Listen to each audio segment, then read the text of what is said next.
Hi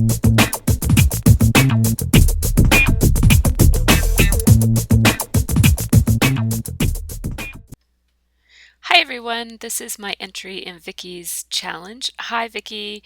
Tonight I'm going to scrapbook these pictures of my daughter on her birthday night. We took her to, oftentimes their birthday parties don't fall on their birthdays, and so when that happens, we take them out to a restaurant of their choice, and she chose Montana's because, for the second year in a row, because they have those moose antlers that they make the birthday person wear. So I'm using my Studio Calico 35 millimeter kit here, and I'm just kind of trying to pick out some papers that I think are going to look good with that chevron paper. I really, really wanted to use the chevron paper, so it was sort of my jumping off point, although that ended up causing some trouble. I really wanted to use that painted wood side of that paper. I just flipped it around for the polka dots. I love the painted wood side of that piece of paper, but it just wasn't working. It was a little too busy or too it was kind of too much for a background, or for this background anyways. I wasn't liking it, so I switched it around and used the green polka dotted side instead. And now I'm just looking through some of the embellishments. The night that I did this, I actually did this last night, and I kind of had lost my mojo. I hadn't scrapbooked for a while, and here I'm just looking at some stamps. I've changed the way that I stamp my the way that I store my stamps, and so I'm just what I'm deciding here is I thought that I would use all different stamps as embellishments. So I was gonna stamp a bunch of different sayings and shapes and then cut them out. I didn't end up doing that as much as I had planned. This whole layout didn't go as planned. You'll see as it unfolds. But so there's that chevron paper that I love so much. And it's by My Mind's Eye. It's from On the Bright Side collection. And so I just outlined it in the bold marker. And then that receipt paper is by Jenny Bolin, and it's not from the kit. It's just from my stash. And so I'm just laying out the pictures. And I want to use that yellow seam binding, but I kind of take a while to figure out how I'm going to use it. And so now I'm just using some of that airmail striped washi tape that's from Freckled Fawn. And I'm also using some smash washi tape. I wanted to use that green part that says "This is the day" or something like that. And I just kind of felt like I needed something up in that corner. And I'm going to move that as well, because this whole layout is all about me changing my mind about things. So now I'm just matting that little strip of photos, of smaller photos. You had to use at least three photos in order to be, I guess, to qualify. I guess that was the challenge, was to use three photos and some stamps and to tell a story. So I'm using four here. And so now those flags, that kind of banner of flags, is Heidi Swap Color Magic. And so it's white on white with a resist pattern on it. And so I wanted to do this kind of gradual spectrum of colors. And I kind of had this idea as soon as I saw those things in the kit. And so the first one turned out a little bit too dark for my liking, so I tried it again. I had a feeling I might need to experiment a bit. That's why I had two pieces out, and I started with this smaller piece on purpose because I had a feeling that I'd need the longer piece for the layout. So I love how this turned out.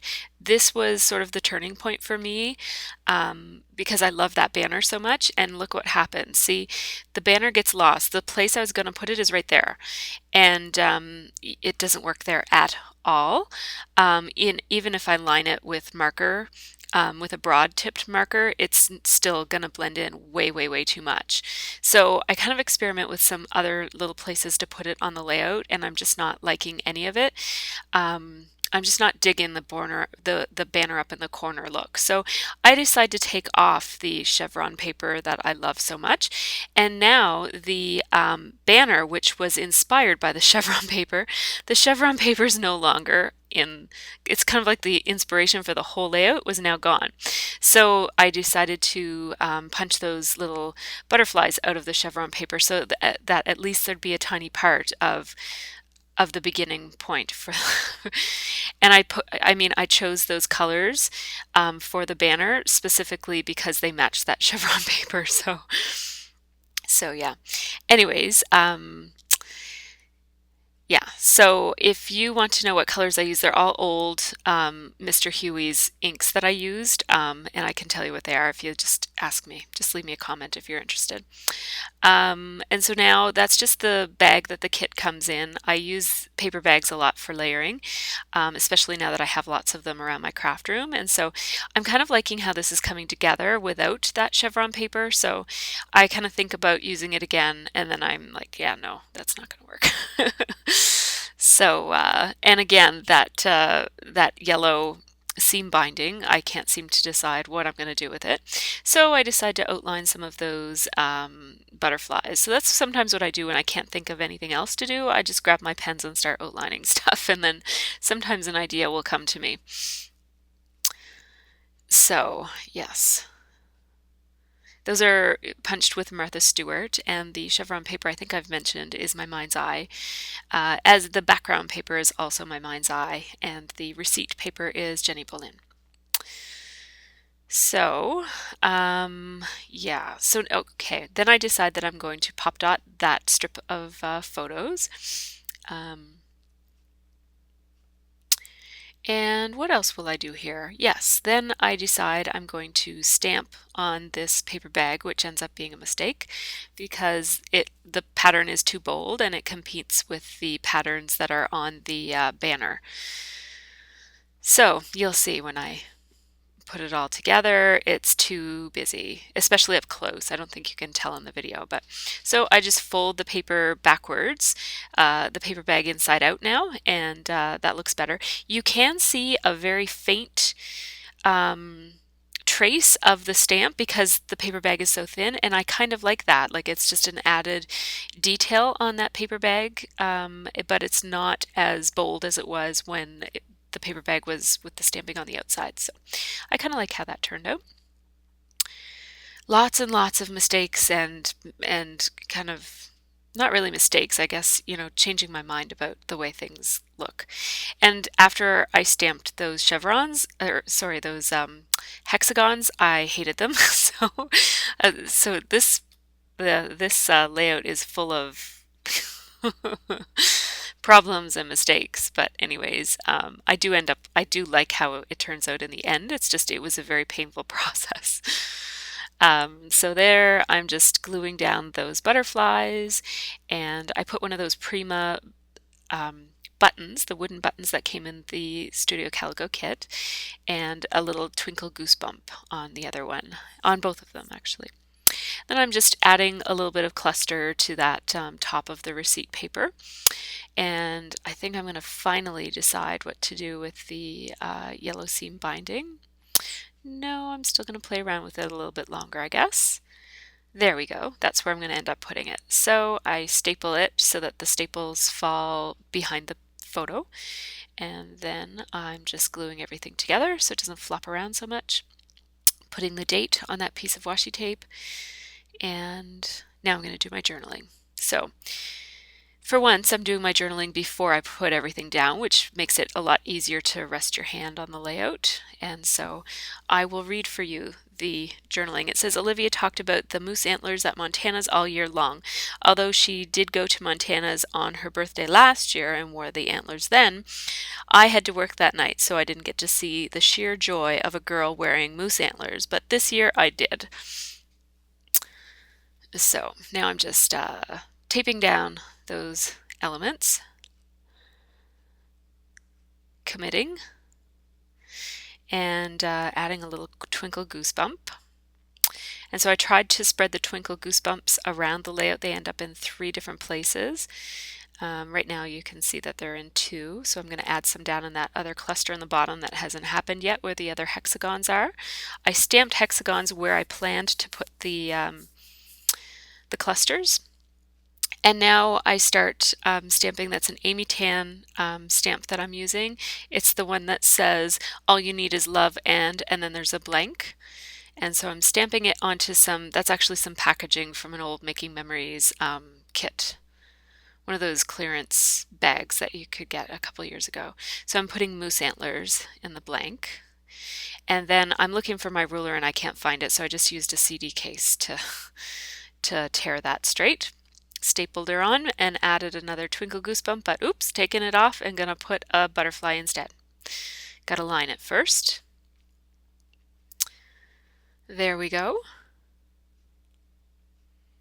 Using glossy accents to attach it. And now I'm just kind of thinking. You can see my fingers moving when I think. And I realized that I haven't used this border punch for a long time. It's the Creative Memories border punch that I love so much. It's called something about a framed border, or I don't know what it's called, but it's by Creative Memories and it's really cool and I love it. So I'm just outlining it. It's a high maintenance punch. Like it takes not high maintenance, but it takes a lot of work to use it because you have to kind of use that two-piece gadget, and then I almost always end up outlining it, and it's a very complex, intricate piece to outline. So, but I do love it. And here I am. That's some tissue paper from a pair of shoes my husband bought, and I liked the pattern. It's Rockport, and I've always liked the pattern of that black paper that comes in the Rockport boxes. So I used my Martha Stewart lace punch. I don't know what exactly the name of it is, but I always call it a lace punch for that. And adding a bit of gray washi tape just to pick up on the other two places that there was some gray washi tape. And now I'm trying to decide what I'm going to do on that lower embellishment cluster, which hasn't started yet. It's basically just stamps right now. So I'm getting a little bit distracted because I see that story sticker and I want to put it up top, but now I'm going to get back to this bottom cluster. And I like that wood grain arrow shape, so I stick it on and I'm going to layer a butterfly on top of it. I am going to outline it first. And I'm looking for the number 7 because she's turning 7 here. And that's not the right 7, it's just too bulky or something. So those are sassafras chipboard numbers, both two different sets. They're both by Sassafras. And so now I'm going to outline that little wood grain arrow shape and add my number 7 and butterfly, which I had already connected to one another. Added a little twinkle goosebump, and there's my third twinkle goosebump on the layout. So now that it forms a triangle between those 3 little clusters. And now that little awkward part of the banner sticking out, I'm trying to decide what to do. I pulled the ribbon down so it covered it. I tried a button, but that looked kind of dorky. So I just stuck a little piece of that air mail stripe washi tape. So here's your close-up. I like how this one turned out. It was a bit of a painful process, but I guess that's the way it goes sometimes, eh? And here I'm more trying to get my video camera to work properly. It usually auto adjusts the exposure, but it wasn't there. So I love how those banners turned out. I have got to do that again. I've got more of those Heidi Swap things, and so I'm going to be playing around with those for Project Life and stuff. So that's it, guys. Thanks so much for watching. And if you've got any comments about what I used or how I did things, just let me know.